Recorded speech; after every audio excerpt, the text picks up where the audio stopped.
Thank you. Our next question will start with Mike. What is one of the biggest problems facing Freeport that we don't talk enough about? What is one of the biggest problems facing Freeport that we don't talk enough about? Well, there's quite a few of them, but I think in my opinion, one of the biggest problems in Freeport is the morale of the general public. People need to start taking pride in their community. We need to find a way to get that back. When I was younger, the pride was in the community. If your neighbor needed help, they got the help.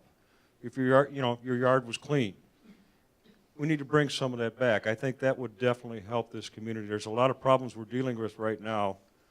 But pride in the community would help eliminate a lot of those, as far as vacant houses, a lot of the nuisances ordinance we have.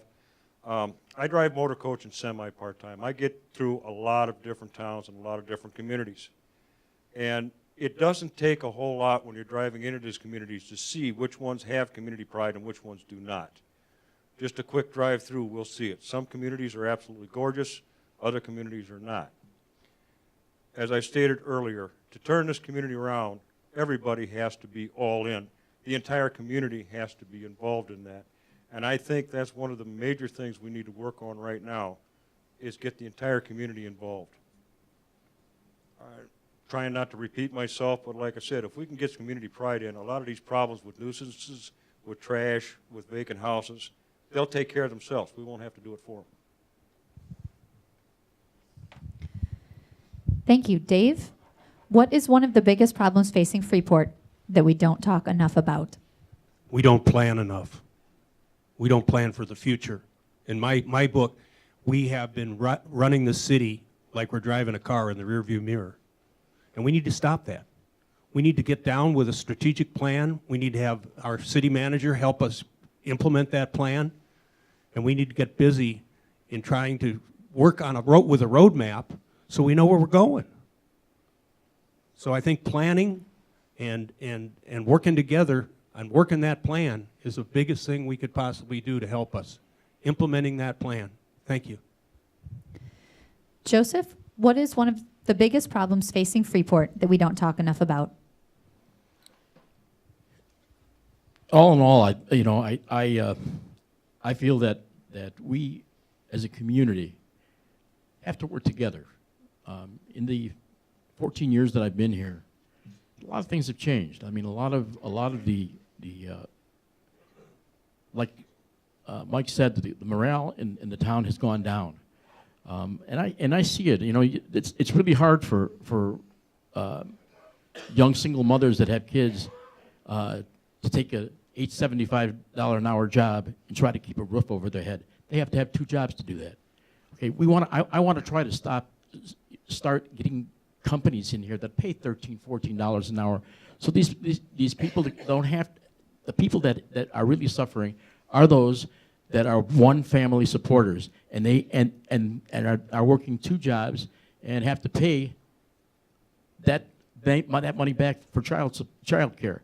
Those are things that we can address as a community together to try to help that group. Thank you very much. Jody, what is one of the biggest problems facing Freeport that we don't talk enough about? Well, I would have to agree with Dave, except for I want to take it a step further. It's not just about the plan, it's about the execution, it's about the results. That's kind of where I believe it is. It's about the collaboration effort. It's about bringing together the private and the public and truly working together to solve our problems. We have to identify what the problem is so that way we can come up with a solution and actually execute it. So we have to have measurables to see where we're at on those things. So let's face it, fixing problems is only by collaboration and leveraging all of our resources and our human capital to get it done. And so when it comes together with, as example of community development, it's not just about the bringing jobs in, but it's about retaining what we do have and working with our already existing businesses to see what their problems are and how do we help them. It's about the infrastructure, the capital improvement programs, and making sure that the city's working with the organization like City Center Freeport to make sure that the streetscape plan works together with what they have in mind. And thank you. Mike, you have 1 additional minute if you would like. Yes, thank you. I agree with just about everything that was said here tonight. I brought up about the morale because I think that's important. But to sit here and say one big problem that needs to be addressed immediately, there are multiple numbers of them. And I believe that working on morale is something that should be a top priority. I also agree with Mr. Fonda that having a plan and staying with that plan is extremely important. As soon as we identify goals, have a plan to get them. But to identify it, to break this down to one or two small problems, I think is very difficult to do. So with all of us working together, we can identify them and stuff, but if we can get the people invested in the community in general and have a plan and work in the right direction, I think it would definitely move Freeport forward very fast.